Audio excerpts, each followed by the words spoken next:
Hello friends, welcome to Pebbles. நான் உங்கள் Gobi Sudha, Kovai Samayal. நம்ம இன்னைக்கு செய்ய போறது Krishna Jayanthi Special தட்டை பட்டன் முறுக்கு அப்பம் இந்த மூணுமே செய்ய போறோம். வாங்க எப்படி செய்யறதுன்னு பார்க்கலாம்.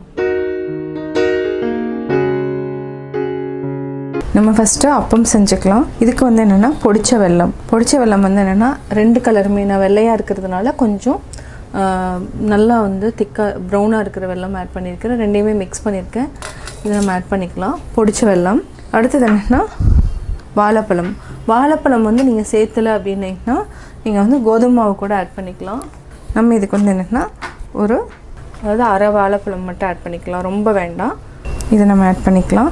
அடுத்தது என்னென்னா ஏலக்காய் வாசனைக்கு ஒரு 3 ஏலக்காய் அளவுக்கு ஆட் பண்ணிக்கலாம்.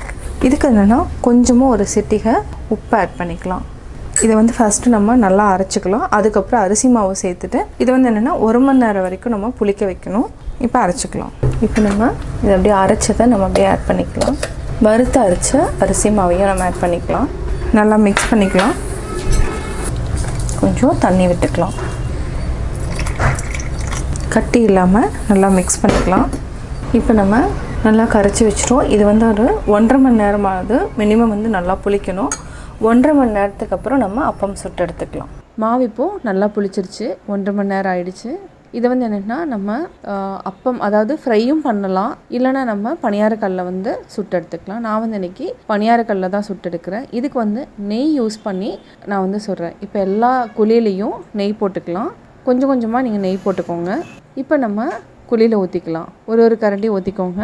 இதை வந்து சிம்மில் வச்சுட்டு நம்ம சுட்டு எடுத்துக்கலாம். இப்போ ரெடி ஆகிடுச்சு. இப்போ நம்ம திருப்பி போட்டுக்கலாம். நம்ம திருப்பி போட்டோம். ரெடி ஆகிடுச்சு. அப்பம் ரெடி. சுவையான அப்பம் ரெடி.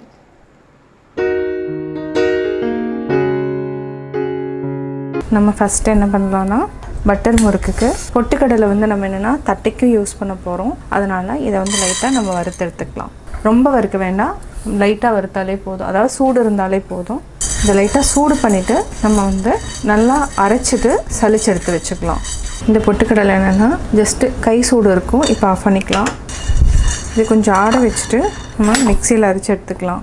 இது கொஞ்சம் ஆறட்டும். பொடி பண்ணி சளிச்சு எடுத்து வச்சுக்கலாம். அடுத்து நம்ம அரிசி மாவையும் வறுத்துக்கலாம். இது வந்து என்ன ரொம்ப வறுக்க வேண்டியதில்லை, லைட்டாக நம்ம வறுத்தாலே போதும். இதில் என்னென்னா ஈரப்பதம் இருக்கக்கூடாது. அப்போ தான் வந்து அந்த தட்டை வந்து நல்லாயிருக்கும், அதாவது நல்லா முறுமுறுப்பாக இருக்கும். இதெல்லாமே என்னென்னா சின்ன சின்ன டிப்ஸ் தான் நான் உங்களுக்கு சொல்கிறேன். அதாவது ஈரப்பதம் இருந்ததுன்னா உங்களுக்கு தட்டை வந்து நவுத்து போன மாதிரி ஆயிரும். இப்போ நம்ம ஆஃப் பண்ணிக்கலாம். இப்போ தொட்டு பார்த்திங்கன்னா அதாவது என்னென்னா கோலம் போட்டோன்னா அப்படியே ஜஸ்ட் அந்த ஈஸியாக வரும். அது வந்து கரெக்டான பதம். இது கூட நம்ம 1 ஸ்பூன் அளவுக்கு உளுந்து மாவு சேர்த்துக்கலாம். பொட்டுக்கடலை மாவை அரைச்சி சளிச்சு எடுத்துக்கலாம். அடுத்து நம்ம தேவையான அளவு உப்பு சேர்த்துக்கலாம். இது கூட 1 டேபிள் ஸ்பூன் அளவுக்கு நம்ம பொட்டுக்கடலையும் சேர்த்துக்கலாம். அடுத்து மிளகாத்தூள் ஒரு 1/2 டீஸ்பூன் அளவுக்கு சேர்த்துக்கலாம். வாசனைக்கு பெருங்காயம். நம்ம இது எல்லாத்தையும் சளிச்சு எடுத்துக்கலாம். உளுந்து இந்த பொட்டுக்கடலையும் நம்ம சளிச்சதுனால உங்களுக்கு இவ்வளோ இருக்குது. இது வந்து யூஸ் பண்ண வேண்டாம், ஏன்னா ரொம்ப நரநரன்னு ஆயிரும். இது கூட நம்ம ஊற வச்சிருக்கிற பாசிப்பருப்பு 1 டீஸ்பூன், அதாவது 1/2 டீஸ்பூன் பாசிப்பருப்பு எடுத்துருக்கிறேன். 2 டீஸ்பூன் அளவுக்கு கடலைப்பருப்பு. இதை வந்து ஆல்மோஸ்ட் 1 ஹவர் நல்லா ஊறிடுச்சு. இதையும் சேர்த்துக்கலாம். நம்ம இப்போ தேவையான ஆட் பண்ணிக்கலாம். கொஞ்சம் கொஞ்சமாக தண்ணி விட்டு ஆட் பண்ணிக்கலாம். இதுக்கு என்னென்னா கொஞ்சமாக நம்ம ஆயில் வந்து நல்லா காய்ச்சின எண்ணெயை ஊற்றிக்கலாம். 1 டேபிள் ஸ்பூன் அளவுக்கு நான் வந்து எண்ணெய் வந்து ஊற்றிருக்கேன். இது வந்து நல்லா வந்து கொஞ்சம் நல்லா கொதிக்கிற எண்ணெயை நம்ம இந்த தட்டை மாவு கூட ஆட் பண்ணிக்கலாம். அப்போ என்னென்னா கிறிஸ்பியாகவும் இருக்கும், அதாவது தட்டனோட டேஸ்ட்டும் நல்லாயிருக்கும். எண்ணெய் நல்லா காஞ்சிடுச்சு. இப்போ நம்ம இதையே தட்டை மாவு கூட ஆட் பண்ணிக்கலாம். இதை நல்லா மிக்ஸ் பண்ணி விடுங்க. இந்த சூடே ஜாஸ்தி இருக்குது, எண்ணெயினோட சூடு. இப்போ நம்ம கொஞ்சம் கொஞ்சமாக தண்ணி விட்டு பிசையலாம்.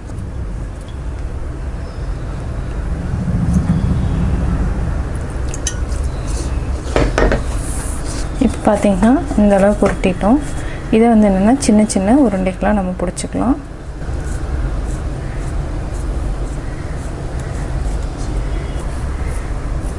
இது பார்த்திங்கன்னா 200 கிராம் மாவில் எவ்வளோ தட்டை வருதுன்னு பார்க்கலாம். நம்ம ஏதாவது ஒரு கவர் எடுத்துக்கலாம். இது எண்ணெய் வந்து தடவிட்டோம். ஜஸ்ட்டு நம்ம என்ன பண்ணலான்னா ஒரு உருண்டையை இதை நல்லா ஆயிலில் டிப் பண்ணிக்கோங்க. அதுக்கப்புறம் இதை விட்டு டிரான்ஸ்பரண்ட் கவர் இருந்தாலும் சரி, இல்லை இந்த மாதிரி கவர் இருந்தாலும் சரி, ஈவனாக அப்படியே வர மாதிரி இப்போ நம்ம ஓப்பன் பண்ணி பார்க்கலாம். இது வந்து என்னென்னா பருப்பு இருக்கிறதுனால கொஞ்சம் நம்மளுக்கு இந்த மாதிரி வரும். இதை அப்படியே லைட்டாக தேய்ச்சிக்குவோம். இதே மாதிரியே நம்ம எல்லா உருண்டைகளையும் எடுத்துக்கலாம். இது எடுக்கிறப்ப என்னென்னா இந்த மாதிரி வரும். இப்போ நம்ம இதே மாதிரி எல்லாத்தையும் போட்டுக்கலாம்.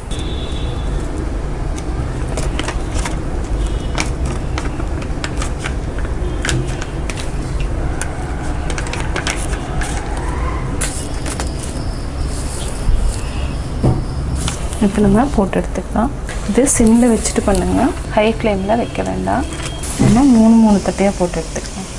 ஜஸ்ட்டு நம்ம எண்ணெய் ஊற்றி வைக்கலாம். இங்கே வெடிக்காமல் இருக்கணும்னா ஃபோர்க்கில் கூட நம்ம வந்து லைட்டாக வந்து அதாவது என்னென்னா குத்தி விட்டுட்டுனா அப்படியே வந்து நிற்கும். அதாவது பூரி மாதிரி உப்பி வராமையும் இருக்கும். இது பார்த்திங்கன்னா பூரி மாதிரி உப்பி வருது.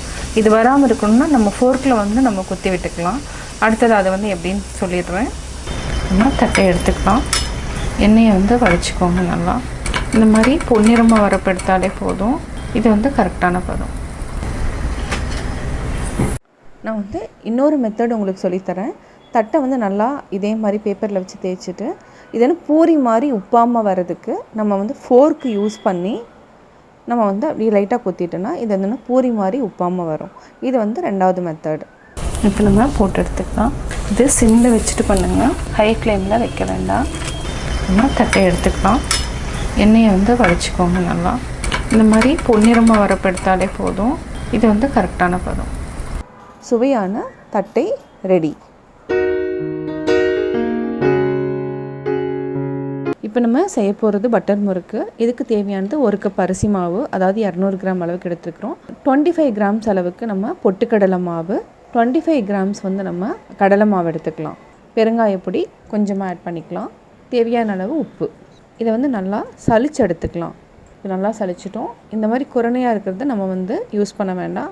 இதை வந்து நம்ம கீழே போட்டுடலாம். அடுத்து நம்ம என்னென்னா இதுக்கு என்ன பண்ண போகிறோன்னா சீரகம் வந்து 1 ஸ்பூன் எடுத்துகிட்டு நல்லா க்ரஷ் பண்ணி ஆட் பண்ணிக்கலாம். சீரகம் ஆட் பண்ணியாச்சு. 2 டேபிள் ஸ்பூன் அளவுக்கு பட்டர் ஆட் பண்ணிக்கலாம். ஃபஸ்ட்டு நல்லா பிசைஞ்சு விட்டுக்கோங்க. கட்டி இல்லாமல் பிசைஞ்சுக்கணும் ஃபஸ்ட்டு. அதுக்கப்புறமா கொஞ்சம் கொஞ்சமாக தண்ணி விட்டு ஆட் பண்ணிக்கலாம். அதாவது நல்லா பிசைஞ்சிட்டே வாங்க. இது வந்து என்ன சப்பாத்தி மாவு பதத்துக்கு நல்லா பிசைஞ்சிக்கலாம். இப்போ ரெடி ஆகிடுச்சு. தொட்டு பார்த்திங்கன்னா ஜஸ்ட் சப்பாத்தி மாவு மாதிரி இருக்கணும். இதை வந்து என்னென்னா நம்ம அதாவது முறுக்கு கொள்ளல் எடுத்துக்கலாம். நல்லா எண்ணெய் தடவிக்கோங்க. அப்போ தான் என்னென்னா ஒட்டாமல் வரணுங்கிறதுனால நம்ம எண்ணெய் தடவிக்கிறோம். ஆயில் வந்து நம்ம எல்லாத்துலேயுமே நல்லா தடவி வச்சுக்கலாம். இதுக்கு நம்ம பட்டர் முறுக்குக்கு இந்த அச்சு வந்து நம்ம யூஸ் பண்ணிக்கலாம். இப்போ கொஞ்சம் கொஞ்சமாக ஆட் பண்ணிவிட்டு இப்போ க்ளோஸ் பண்ணிக்கலாம். அவ்வளோதான், ரெடி ஆயாச்சு. இப்போ நம்ம டீப் ஃப்ரை பண்ணி எடுத்துக்கலாம். இது வந்து ரொம்ப ஈஸியாகவும் இருக்கும் உங்களுக்கு. அதாவது ஜஸ்ட்டு வந்து நம்ம சுற்றினாலே போதும். இது சிம்மில் வச்சுட்டு நம்ம ஃப்ரை பண்ணி எடுத்துக்கலாம். அது எண்ணெய் வந்து நுரை இருந்துச்சுன்னா உங்களுக்கு வந்து ரெடி ஆகலன்னு அர்த்தம். நுரை அடங்குனா நம்ம எடுத்துடலாம். அதாவது நல்லா வெந்துருச்சுன்னு அர்த்தம். இந்த மாதிரி பொன்னிறமாக வரப்பு எடுத்தாலே போதும்.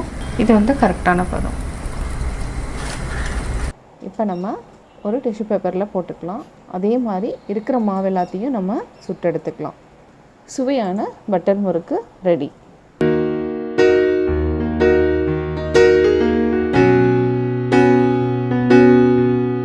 கிருஷ்ண ஜெயந்தி ஸ்பெஷல் அப்பம், தட்டை, பட்டர் முறுக்கு எப்படி செஞ்சேங்கிறத பார்த்தீங்க. நீங்களும் வீட்டில் செஞ்சு பாருங்கள். செஞ்சு பார்த்துட்டு உங்களுடைய கமெண்ட்ஸ் எனக்கு சொல்லுங்கள். லைக் பண்ணுங்கள், ஷேர் பண்ணுங்கள், மறக்காமல் சப்ஸ்கிரைப் பண்ணுங்கள்.